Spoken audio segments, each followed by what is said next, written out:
I feel like Anita is a victim rather than an architect of the problem we are witnessing. You can arrest her, you can do anything, but the question for me is, you need to get a speaker who grabs that man and lubricates NRM's politics, but does not build mansions. So that is form, but not substance. The substance of the existing democratic system of Uganda is that the political system is built on corruption. In fact, corruption is the grease or the fuel that turns the wheels of the democratic politics. And if you suck it out, the whole thing will come crashing down like a ton of bricks. But you mentioned, first it started with the Honorable Norbert Mao, when he said the person of the speaker becomes the character of the parliament. Both PLU and the NRM have different angles at which they're looking at this. It's politics on one side, it is performance on the other. The two of them in that parliament with the majority, what does that mean? Aren't we waiting to see a clash between two different ideologies? So what I was explaining to you, my great grandson Timothy, is that what we need is structural change. If we keep the system the way it is right now, we are unlikely to resolve the problem. I tell you, if or both, my grandson or both, let me be your prophet of doom. Should you go to that parliament, there is a man I sat with here called Paul Mwesugwa. I told him they're going to kick him out. So let me also be or both is prophet of doom. You become speaker there, and you don't have the skills to raise money and address the financial problems of every single member of parliament, you will not get the vote. You will not even help the president achieve his goals. So you'll either have to acquire those skills, but I'm happy the president has sustained Thomas Tayebwa because he's skilled at it, he knows it. What Uganda needs to do is, first, we need to liberate the individual MP called Norbert Mao and Omara here from facing the constituency. I believe Uganda needs proportional representation. You find it in South Africa. Welcome to DP. Yes. You find it in South Africa, you find it in Europe, you find it in Rwanda, where political parties contest as parties, not as individuals. Now, the share of votes you get, if you get 50% of the votes as a party, you will have a list from a number. Let me assume the parliament is on 100 members, and the DP got 50% of the vote. It will have a list of 100 people from number 1 to number 100. The first 50 take over the seats in parliament. The Mwenda party got 10% of the vote. It will have a list of 100. The first 10 got seats in parliament because of 10%. Why is that important? It means that none of these people on the list needed to go directly and bribe voters, because voters don't elect individuals, they elect parties. So bribery may not be eliminated, will be minimized. Of course, I have my friends who criticize this system. They say, look, Andrew, who draws up that list? It means that you are shifting power from the general electorate to the party bosses. So bribery will shift from bribing the multitude of voters to bribing a small number of party bosses, party leaders who draw the list and say, Mwenda should be number 1, Omar should be number 7, Mao should be number 49. You may not get 49% of the vote. In which case, that is, in terms of redistribution of income, you have shifted income from a multitude of 20 million Ugandan voters, right, to a small group of maybe hundreds, a few hundred party bosses. So it has a weakness, but that weakness I am willing to suffer it, that cost, if only it reduces the incentive of MPs to sell their properties, raise money. Now, let me come to the second point. So Andrew Mwenda sold his house and went and won an election, and he needs to recover the money. But you're asking Andrew Mwenda to hold public officials to account, yet Andrew Mwenda's interest is to recover his money by actually using his position in PAC, Public Accounts Committee of Parliament, to insist that Mao, who came as permanent Secretary of Minister of Defense, and there are reports with the Auditor General showing that he stole money. Andrew Mwenda wants Mao, who has come as a permanent secretary, right? But has issues. Mao's interest is to ensure that his corruption is hidden. So he gives me a bribe on PAC. So the parliamentary oversight committees cannot perform their function in our context, because then they also become part of the layers of corruption. The same applies to PPDA, IGG, this anti-corruption thing at State House.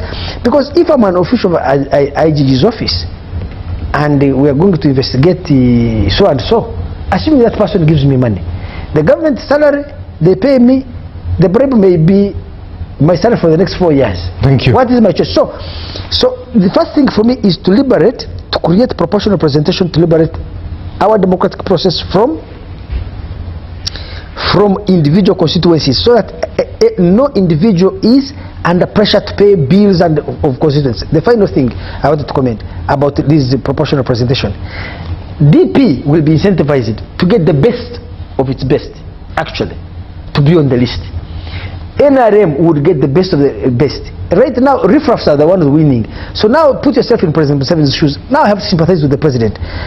It is these conmen, crooks and whatever who win huge majorities and deliver the vote. So if you are president and appointed in the cabinet, who would you pick? Some honest man out there with no political constituency? What does he bring on the table? Or guys who have actually won an election? And as we say in India, the increasing share of criminals and incompetents, this parliament, you go and look at their CVs, it's not a very serious parliament. So the president himself is constrained in the number of people, the pool of people from which he can select high credentialed individuals to lead ministries.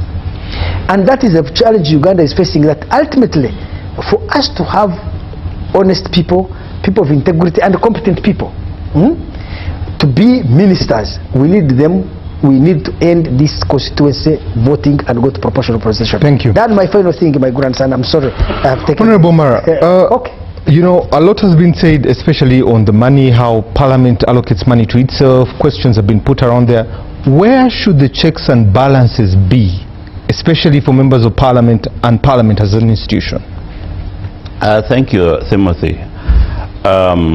If you look at the vote of Parliament in comparison to the national budget, for example, the budget now is 84 trillion.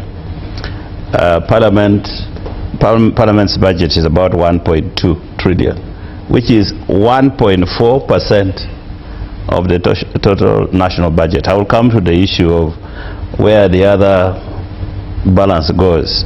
So I think in Parliament, what we have done under the law which governs Parliament is to put in place parliamentary commission. So parliamentary commission are the ones that do the budgeting for Parliament, and then it comes through the usual process. But the most interesting part is that hardly would members of Parliament discuss its own budget. So it comes as a block figure and it goes through the budget process, which will be handled by parliamentary commission. And then when Parliament now starts operating, then there is what we call the business committee, which is chaired by the Speaker and the chairs of the various committees of Parliament. So now then they will sit down and chart out the way forward of the programs of Parliament. So where should the checks and balances be? If the business committee has failed, then ordinarily we should have now the committee of the full house. Now you just imagine we cannot now sit as Parliament and begin to discuss our own budget. So we trusted that the commissioners will be able to do that job. Then the business committee will oversight it and make sure that things go on well. Structurally, we must at least try to change it to bring in more accountability. Because what would that look like? What are you proposing? What we had proposed actually as NRM caucus is that we need to go back and have the Parliament itself to elect the committee chairs and vice chairs of the various committees, and also do the same for the parliamentary commission, so that the people who are there are the people who will exercise our own interest. Because if you don't do well as a commissioner, then we have a right to fire you. Right now, Parliament does not have the right to fire its own commissioners. So that was something which was presented to the President by the caucus, but it has never been implemented. So we need to change the NRM caucus constitution to allow such to happen. Because if somebody is appointed, they can do whatever they want and they are not accountable to members. So we really need to do some radical surgery changes within how the Parliament would function in terms of enforcing accountability for how the money is spent,